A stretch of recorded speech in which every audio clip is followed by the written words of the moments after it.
Welcome back to Celebrity Radio. It's Alex Belfield talking to some of the country's biggest stars and some of my favourite people. And we've got one for you today. He's a pro, he's a star, he's Peter Andre. How you doing?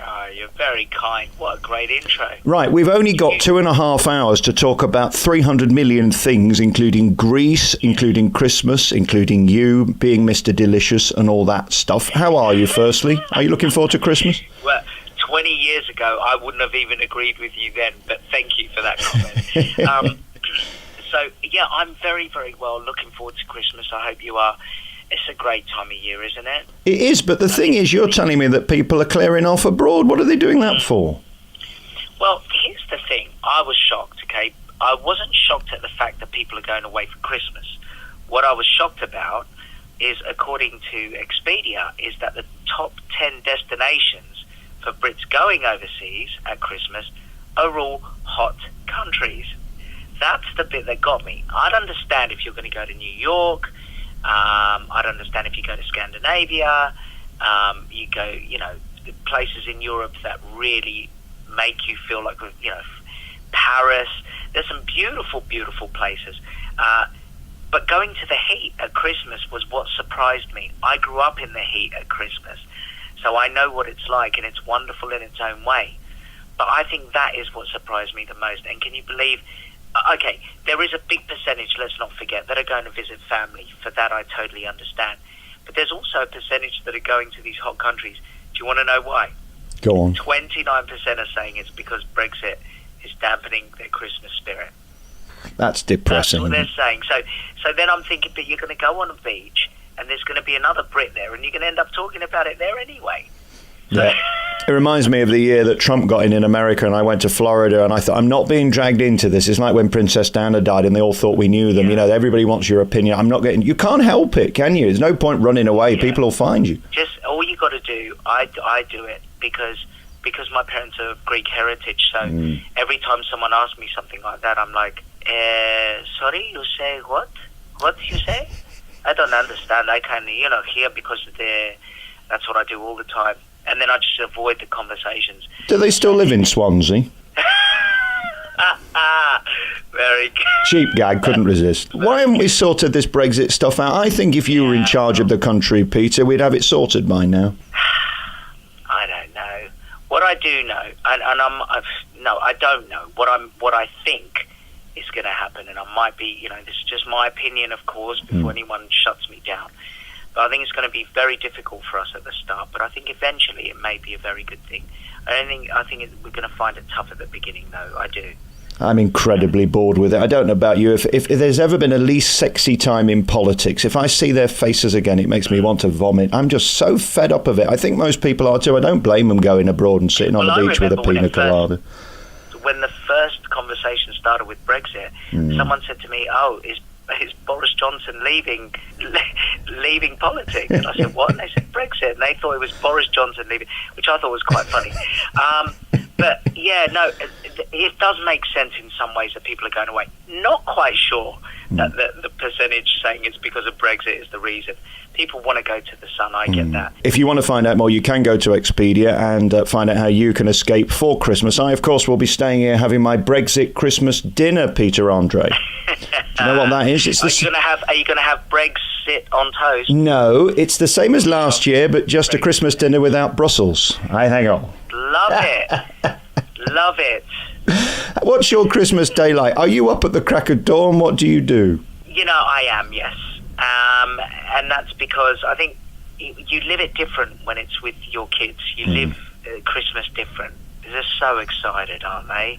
They're so excited, and you got to just that one day. You've just got to go with it. I mean, I've got a 2-year-old, so I'm up early anyway. But it is something special about Christmas Day. And then they go down and they wonder if Santa drank the milk and it's a bite in the mince pie, and have the reindeers eating the carrots outside. It's the whole sort of magic for them, I imagine you've got about 74 people in your house on Christmas Day, is it right? No, not really. I mean, sometimes it's a bit mad, but it's going to be a nice quiet one this year. But the one thing I wish I never started? This blooming Elf on the Shelf, man. I can't. you know, when the elf decides that it doesn't want to move one night for some reason, I don't know why it didn't move, yes. right? You've got a whole day of explaining to do.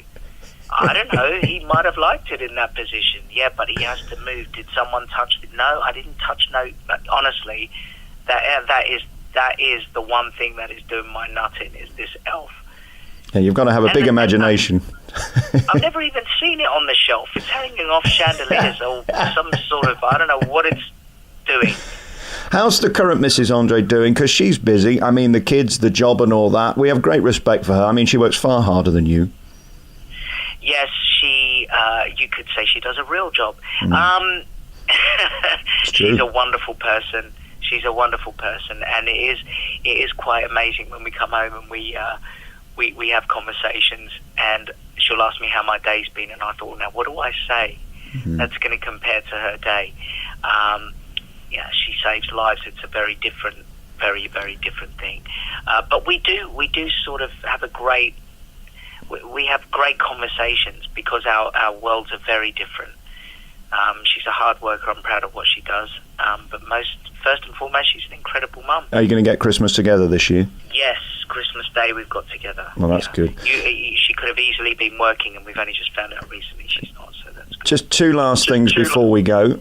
We've got the Greece tour coming this year. I mean, this is an opportunity for you to shine again. It's not a very big part, though, Peter. What a great signing. You can stay in your dressing room for most of the show. It's just steal the show and go home. You're going to love this, right? First of all, they asked me to be in Greece, and I thought it was because I was from Cyprus and they wanted someone Greek. So that was the first thing.